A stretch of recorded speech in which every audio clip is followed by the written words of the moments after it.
this video, I'm going to show you the journey I went on to create my own color sensing, sorting robot. It took a lot of effort. It was pretty crazy, but this video will show you how I made it and how I coded it.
Wow.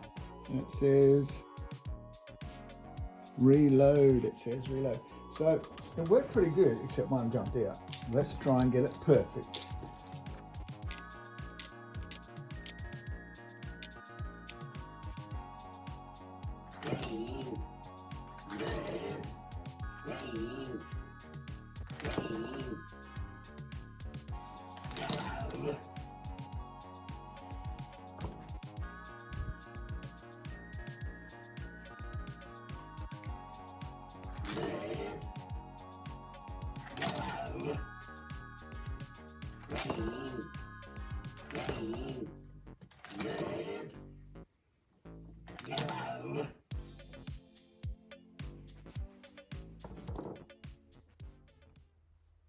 So at the start of the level, I want the motor, which is motor A, to be in that position, which is at the moment 41 degrees. So whenever, we'll just say 40 degrees, whenever we want the basket to be neutral in between things, we're going to put it back to this path, 40 degrees. And then it will always stay between baskets at the start.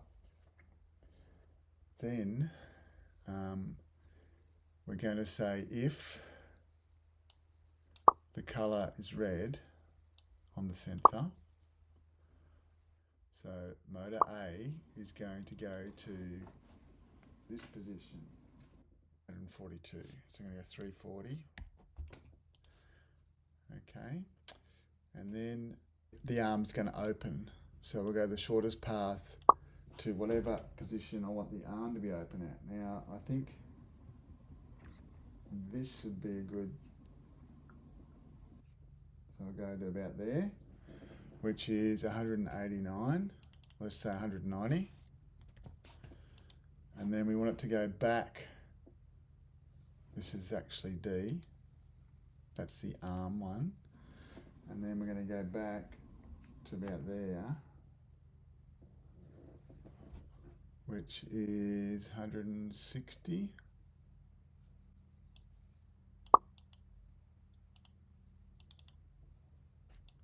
It's just going to open a little bit,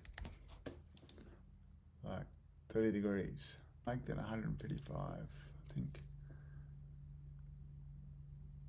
155. So it's going to open and then close. I think at the start, we'll also make that go 155 for motor D. Alright, so if it sees red, it's going to open and close. Set the speed for A to be 30%, so it's not so fast. Every time it unloads brick, we want it to go back to the starting position, which is kind of halfway between the green and red trays, which is about 40 degrees. So we need to indicate that by saying go to shortest path to 40. Let's duplicate this, put that down there, but change it to green. So the best position for green would be about there. And that position for green is 83. So let's go shortest path to 83. And then it goes back after it drops it. And then we'll duplicate that again. And we'll do yellow. The best spot for yellow over here. That's about there, I reckon. And that's 173.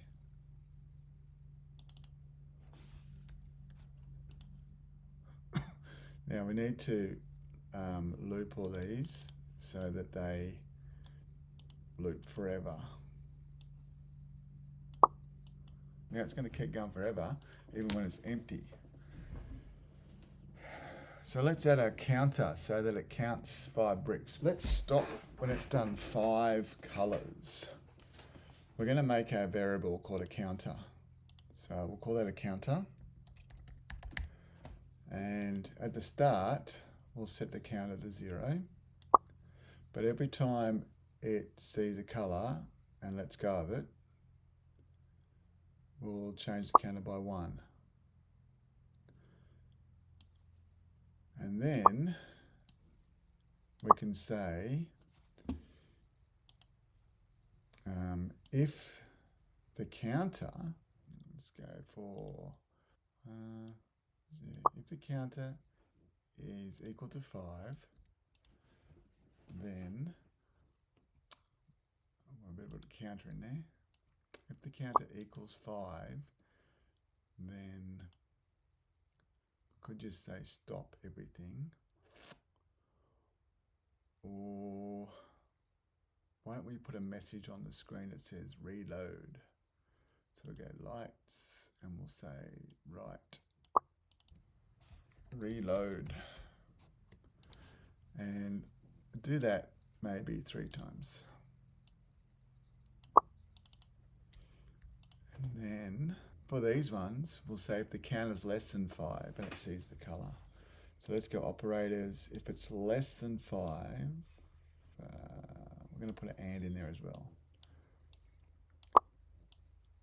If it's less than 5 and it sees the color red, we're going to, the counter is less than 5 and it sees the color red, then do that. But we'll just duplicate that a few times. All right, so if it's less than 5 and sees the color red, does this, and change the counter to 1. Less than 6, I think. And if it's green, and if it's yellow, and then end the program after it says that 3 times. We'll go stop all. 3 times and then exit the program. Got to change this one to yellow. Something I would like it to do is change the color of this light each time. So let's go to lights, and when it's red, we're going to change the button to red. And when it's green, we're going to change the button to green. And when it's yellow, we're going to change the button to yellow. And we might even play a sound. Let's do some crazy sounds, shall we? We're going to go play sound, and we're going to choose record. And we're going to say red. And then we're going to edit that sound, and we're going to make it sound like a red. Whoa, and we'll go faster. Red. Let's do another sound. Record sounds. Green. Green. Green. Yellow. Yellow.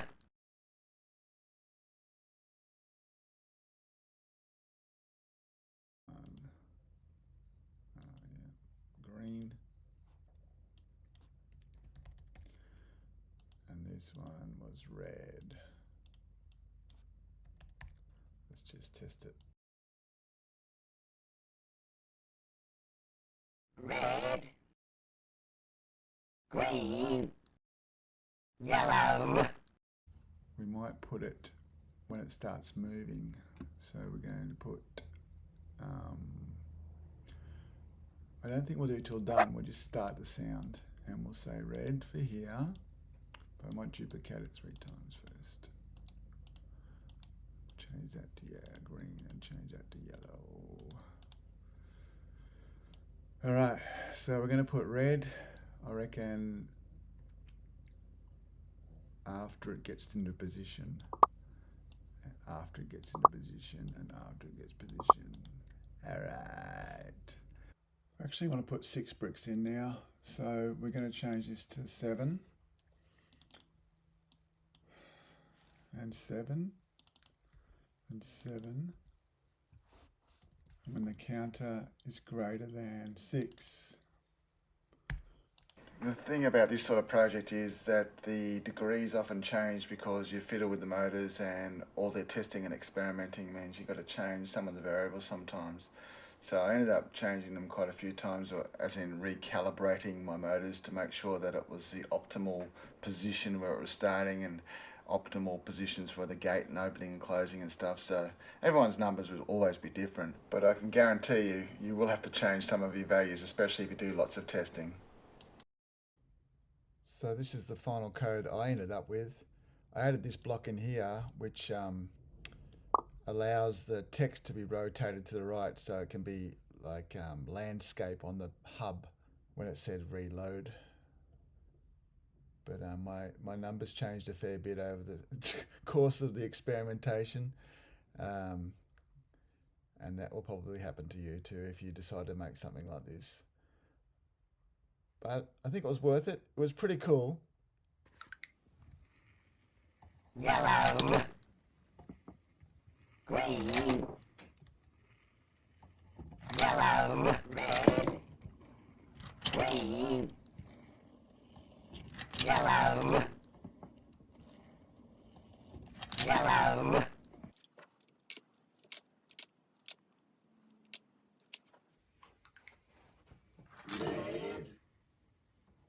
yellow, green, green, red, yellow. Here's a shout out to my members, and if you like this video, you're going to love this color sensing video where I made an indie out of Spike Prime.